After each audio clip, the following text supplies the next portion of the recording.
युवा समाज के दर्पण होते हैं। युवाओं को समाज के प्रतिबिंब के तौर पर भी देखा जाता है। समाज में युवाओं की काफ़ी बड़ी भूमिका होती है और समाज में युवा जितने सक्रिय होते हैं, समाज का निर्माण उतना ही बेहतर ढंग से आगे बढ़ता है। हमारे देश में कुछ ऐसी संस्थाएं भी हैं जो युवाओं को सक्रिय रूप से जोड़ने में मदद करती हैं। युवाओं को प्रोत्साहित करते हैं कि वो समाज से जुड़े। एनएसएस और एनसीसी जैसी संस्थाएं हैं जो युवाओं के लिए काम करती हैं, युवाओं को अपने साथ जोड़ती हैं और युवा किस तरीके से समाज में आगे आए, सामाजिक कार्यों में बढ़ चढ़कर हिस्सा ले, इसके लिए भी ऐसी संस्थाएं जो हैं वो उन्हें मदद करती हैं, उन्हें प्रोत्साहित करते हैं।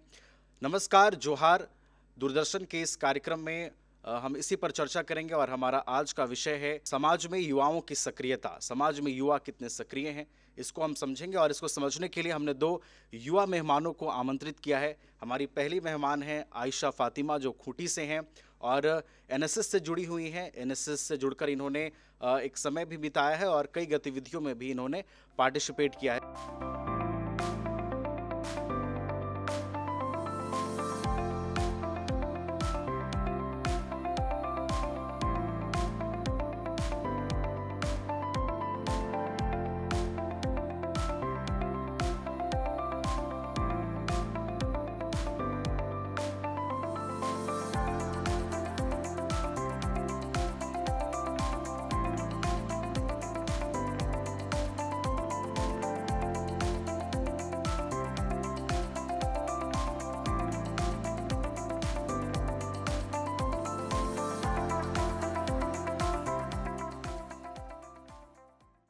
इसके अलावा हमारे दूसरे मेहमान हैं उत्तम कुमार, जो रांची के रहने वाले हैं। ये एनसीसी से जुड़े हुए हैं और इन्होंने भी एनसीसी से जुड़कर अपना वक्त बिताया है। एनसीसी के कार्यों में ये शामिल हुए हैं।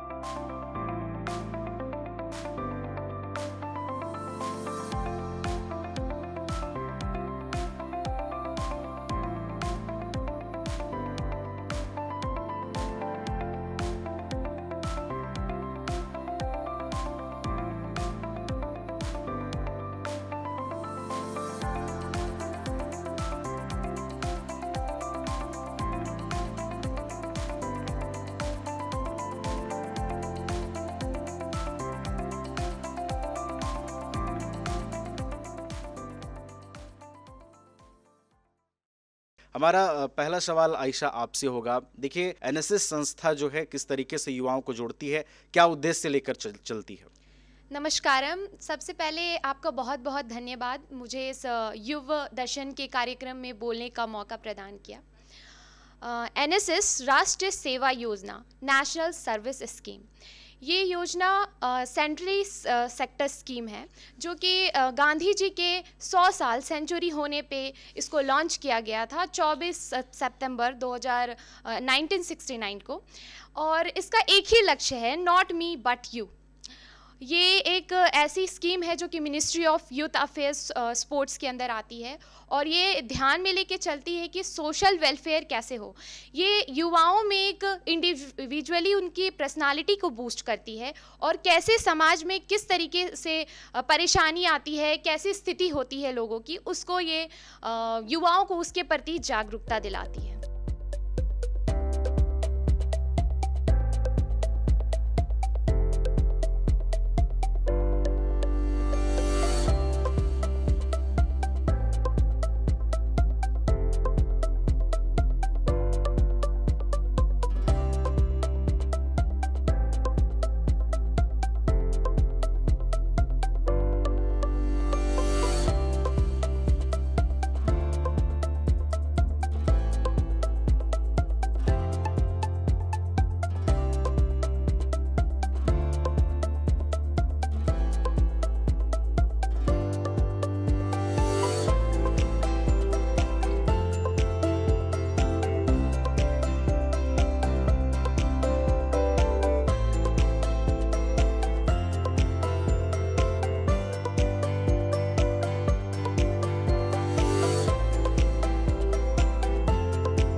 एनएसएस समाज से युवाओं को जोड़ने में काम करती है। उत्तम हमारे दूसरे मेहमान हैं। उत्तम, आप एनसीसी से जुड़े हुए हैं।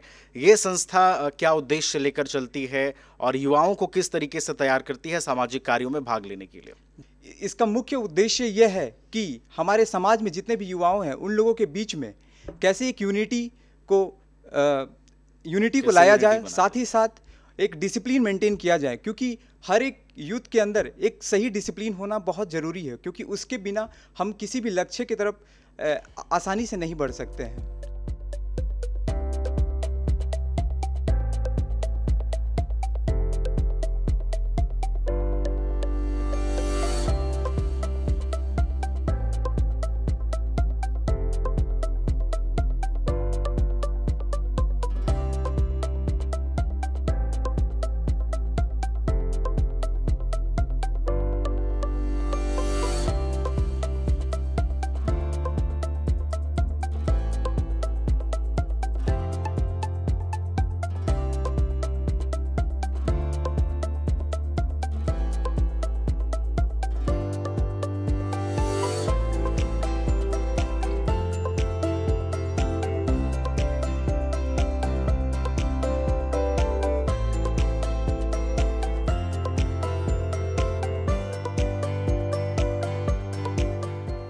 बिल्कुल, तो ऐसी संस्थाएं हैं जो युवाओं को तैयार करती हैं, उनका पर्सनालिटी डेवलपमेंट करती हैं और युवाओं और समाज के बीच के संबंधों की बात कर रहे हैं।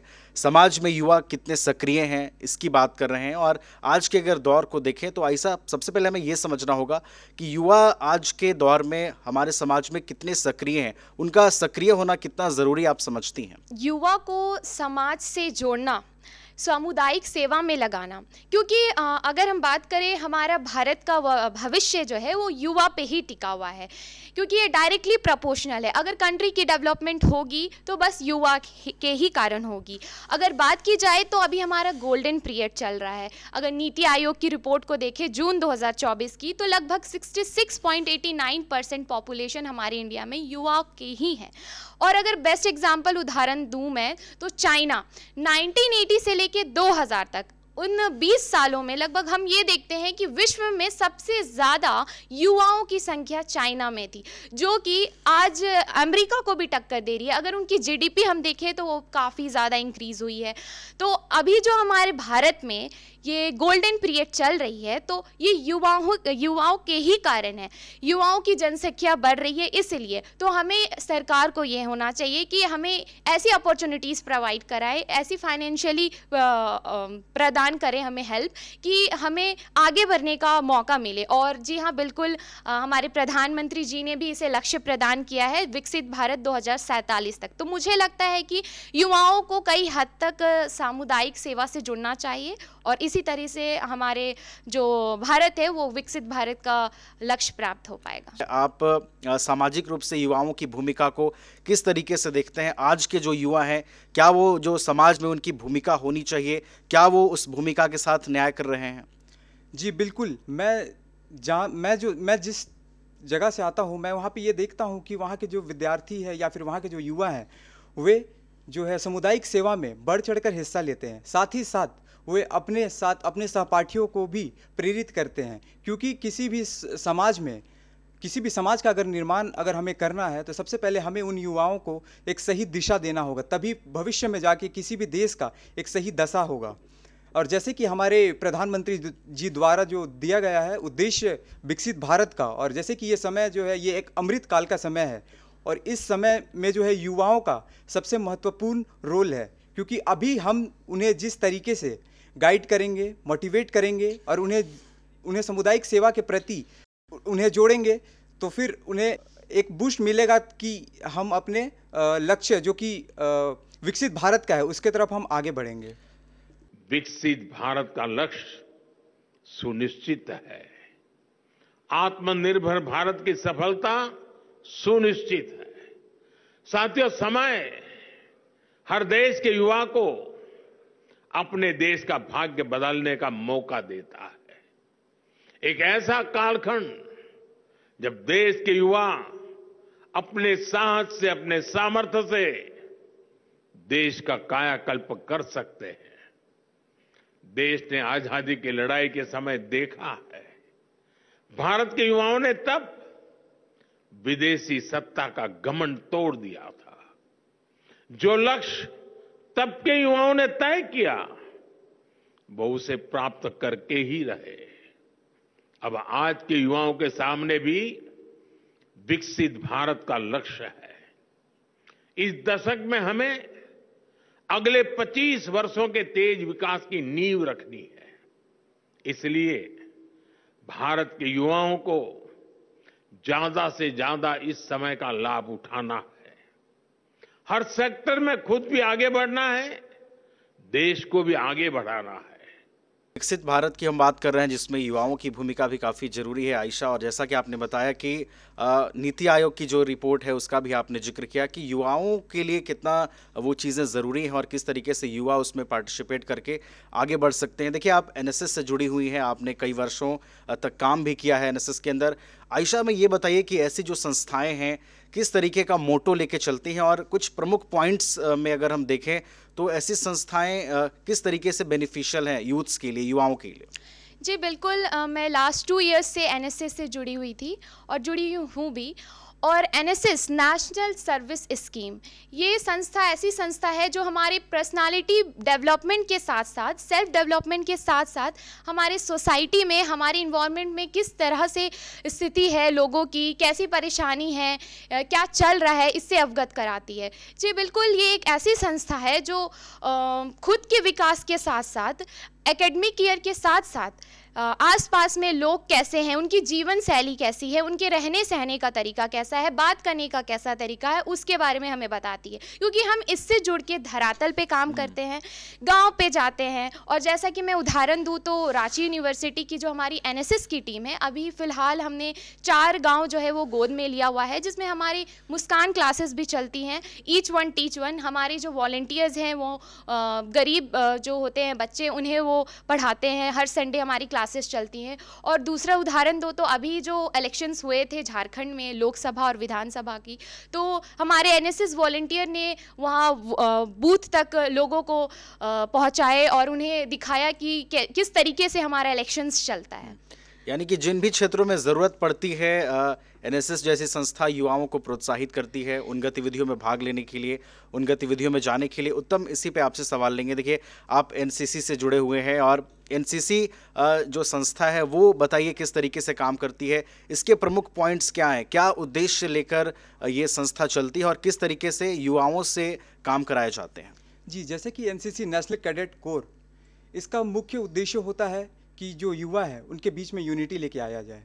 और जैसे कि एनसीसी का जब एनसीसी स्टार्ट हुआ था तब उस टाइम तकरीबन 20,000 की यूथ ही सिर्फ इनरोल थे उसमें, और अभी प्रेजेंटली 14 लाख से ज़्यादा युवा उसमें इनरोल हैं।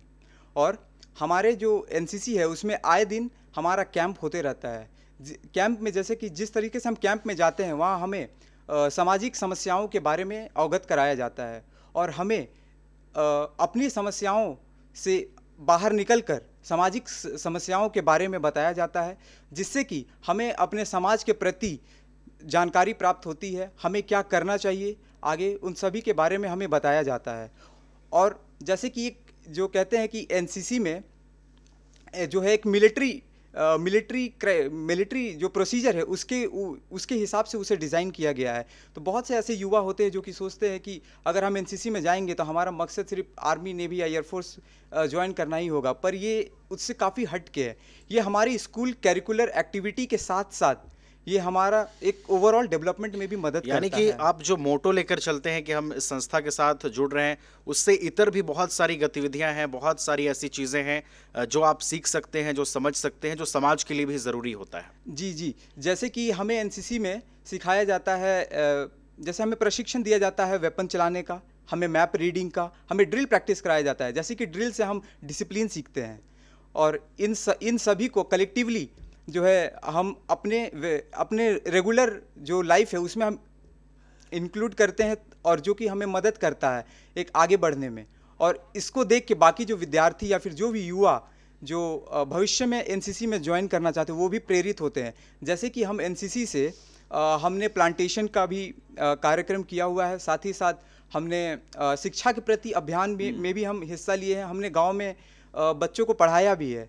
तो ये सारी जो एक सामुदायिक सेवा है ये एनसीसी हमें प्रोवाइड करती है। चलिए, तो कई तरह की गतिविधियां हैं जिससे युवा जुड़ते हैं। ना सिर्फ वो जो उद्देश्य लेकर संस्था को ज्वाइन करते हैं, उससे भी इतर बहुत सारी ऐसी गतिविधियां हैं, जैसे बच्चों को पढ़ाना हो गया और सामुदायिक सेवा से जुड़ी बाकी गतिविधियां हैं, उसमें पार्टिसिपेट करना हुआ। आयशा, ये बताइए कि ये व्यक्तित्व को कितना निखारता है और एक युवा ना सिर्फ समाज से जुड़ता है बल्कि अपने अंदर किस तरीके से खुद को विकसित करता है? जी बिल्कुल, अगर युवा का मैं विपरीत करूँ तो वायु होता है। तो जिस ओर वायु चलता है उस ओर ज़माना चलता है।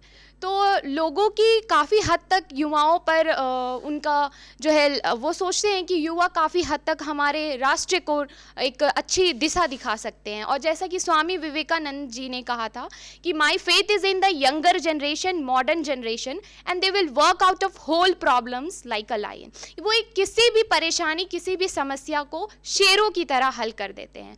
तो मैं जैसे कि जुड़ी थी 2 साल एनएसएस से, तो मेरे अंदर जो है वो पर्सनालिटी डेवलपमेंट काफ़ी ज़्यादा और बूस्ट हो गया। मेरे जो कम्युनिकेशन स्किल थी, मेरी जो डिफरेंट टाइप के एक्टिविटीज़ होते थे उनको मैनेज करना वो ज़्यादा इन्हेंस्ड हो गया मेरा। और जैसे कि हम धरातल पे जाकर काम करते हैं, कई गाँवों पे जाकर काम करते हैं, तो उनकी समस्याओं को सुनते हैं, तो एक एनएसएस से जुड़ने के बाद मेरे अंदर एक भावनात्मक रूप से एक फीलिंग्स हो गई। समाज के प्रति मैं लोगों को समझ पाई और उनके परेशानियों को देखते हुए मैंने अपना एफर्ट लगाया और उनको जल्द से जल्द उन पे कुछ सुधार लाया और कोशिश किया कि मेरे व्यक्तिगत रूप से मैं जितना उन्हें दे पाऊँ मैं अपने लेवल पे दी। चलिए, तो आपके व्यक्तित्व में निखार आया, आपने बहुत कुछ बदलाव देखा, आप भावनात्मक रूप से समाज से जुड़ भी पाई।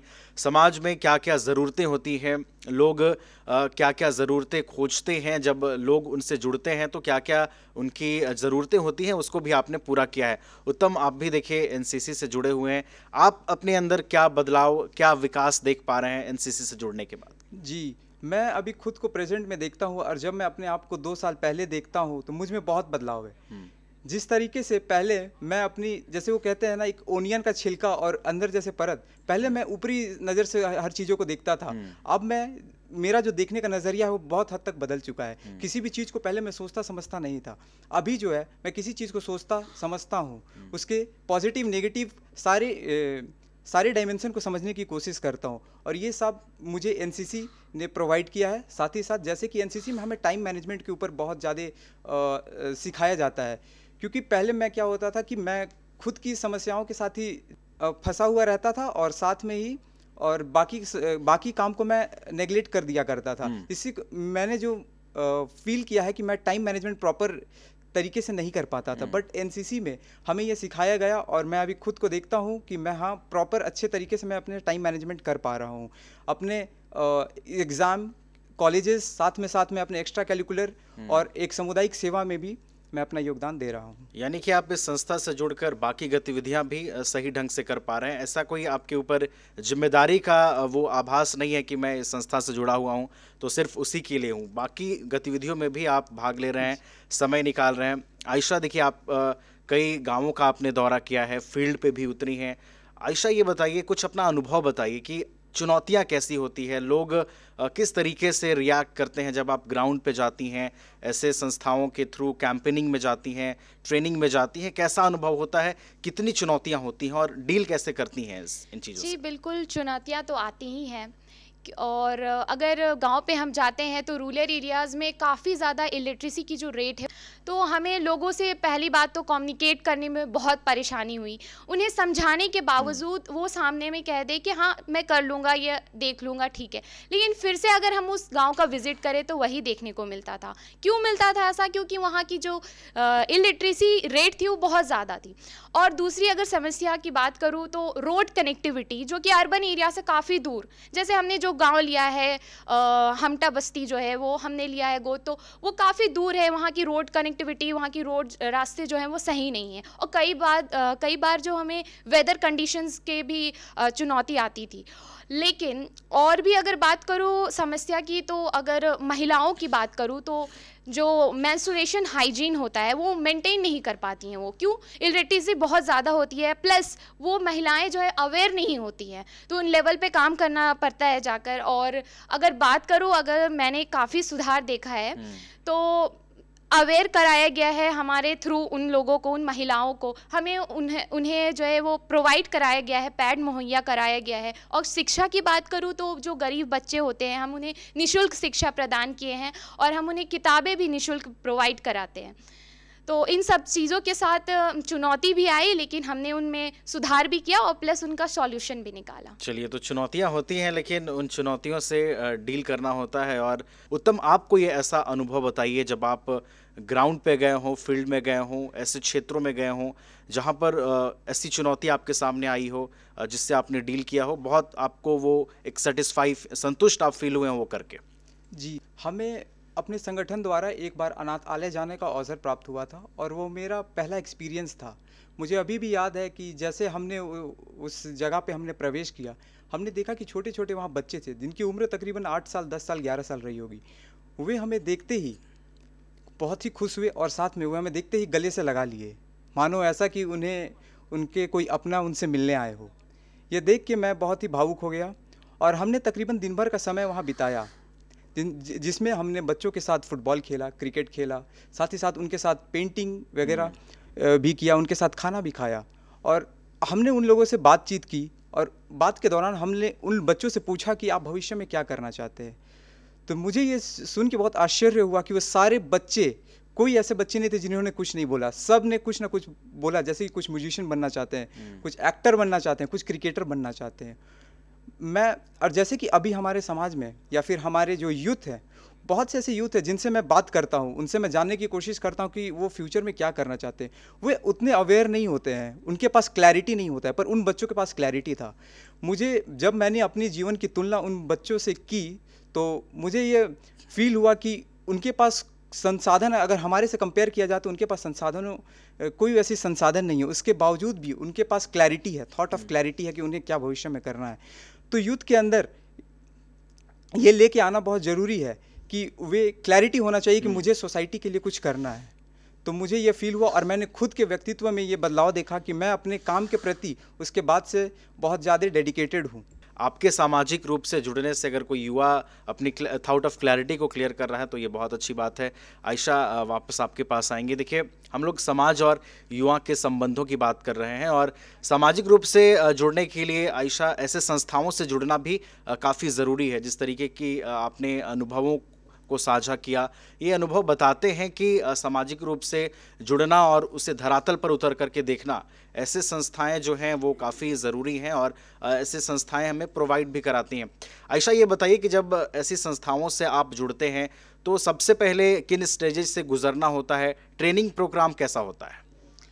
जी, अगर आपको एनएसएस जैसी संस्थाओं से जुड़ना है तो इसके लिए जो कॉलेज स्टूडेंट रहते हैं, स्कूल स्टूडेंट रहते हैं, पहले तो ये बस कॉलेज में ही थी, बट अब स्कूल में भी दिया जाता है। तो सबसे पहले हमें वहाँ पे प्रोग्राम ऑफिसर से वहाँ पे कांटेक्ट करना पड़ता है, एप्लीकेशन फॉर्म एक भरना पड़ता है जो कि निःशुल्क होता है। जी हाँ, बिल्कुल, वो भरें आप। उसके बाद आपका जो है 2 साल का वो टेन्योर रहता है आपका एनएसएस का, और उससे जुड़े और समाज को अपना योगदान दें और सभी जो गरीब हैं, जो दुखलाई लोग हैं, उनकी मदद में लगे। क्योंकि इससे जुड़ने के बाद हमें एक ऐसा अंदर से फील होता है कि the service to God is service to nation. बिल्कुल, the service to God to service to nation, बहुत अच्छी बात आपने कही ऐसा। उत्तम, आप बताइए, देखिए एनसीसी से जुड़ने की प्रक्रिया क्या होती है? ट्रेनिंग प्रोग्राम इसका कैसा होता है और धीरे धीरे कैसे इसके स्टेजेस बदलते हैं जो फिर सामुदायिक सेवा के रूप में जाके तब्दील होते हैं? जी, अगर किसी भी यूथ को अगर एनसीसी से जुड़ना है तो इसके 2 क्राइटेरिया होते हैं। एक स्कूल स्तर पे होता है जिसे हम ए सर्टिफिकेट कहते हैं, और एक कॉलेज स्तर पे होता है जिसे हम बी और सी सर्टिफिकेट कहते हैं। दोनों का सिलेक्शन क्राइटेरिया लगभग सेम है। उन्हें एक मिनिमम एज के अंदर आना पड़ेगा। एक सिलेक्शन प्रोसेस में पहले उन्हें उनका एक फिजिकल टेस्ट होगा, उनका एक मेडिकल टेस्ट होगा और एक रिटन टेस्ट होगा और कुछ रन वगैरह भी होता है। ये सारे स्टेजेस क्लियर करने के बाद वे एनसीसी ज्वाइन करते हैं एज एन कैडेट, और उनका रैंक भी धीरे धीरे अपग्रेड होता है, जैसे senior under officer, junior under officer. और अगर उसके अंदर काम की बात करें तो जैसे ही उसके एनसीसी से जुड़ने के बाद हमें जो है अपने कॉलेजेस या स्कूल में सप्ताह में तकरीबन 3 से या 4 दिन हमारे जो इंस्ट्रक्टर या फिर हमारे जो सीनियर्स होते हैं वो हमें एनसीसी के तौर तरीके के बारे में सिखाते हैं, हमें मिलिट्री स्ट्रक्चर के बारे में सिखाते हैं, हमें समाज के बारे में बताते हैं, हमारा ड्रिल होता है। और उसके बाद फिर हमारा एक साल में या फिर हर 6 महीना में एक कैंप ऑर्गेनाइज होता है। उस कैंप में अलग अलग कॉलेजेस और स्कूल के विद्यार्थी वहाँ पे आते हैं और ये बहुत ही एक अच्छा अवसर होता है कि हम सारे लोग हम एक वहाँ पे यूनाइट होते हैं और हमें वहाँ पे डिफरेंट टास्क दिया जाता है। सुबह 4 बजे से लेके रात के 8-9 बजे तक हमें दिन भर इंडल्ज रखा जाता है, जिसमें हमें सामुदायिक सेवा के बारे में बताया जाता है। हम ग्राउंड पे जाते हैं, साथ ही हमारा फिजिकल एक्सरसाइजेस वगैरह भी कराया जाता है और हमें साथ ही साथ हमें सफाई के बारे में भी वहाँ बताया जाता है। चलिए, तो कई तरीके से युवाओं को प्रिपेयर किया जाता है।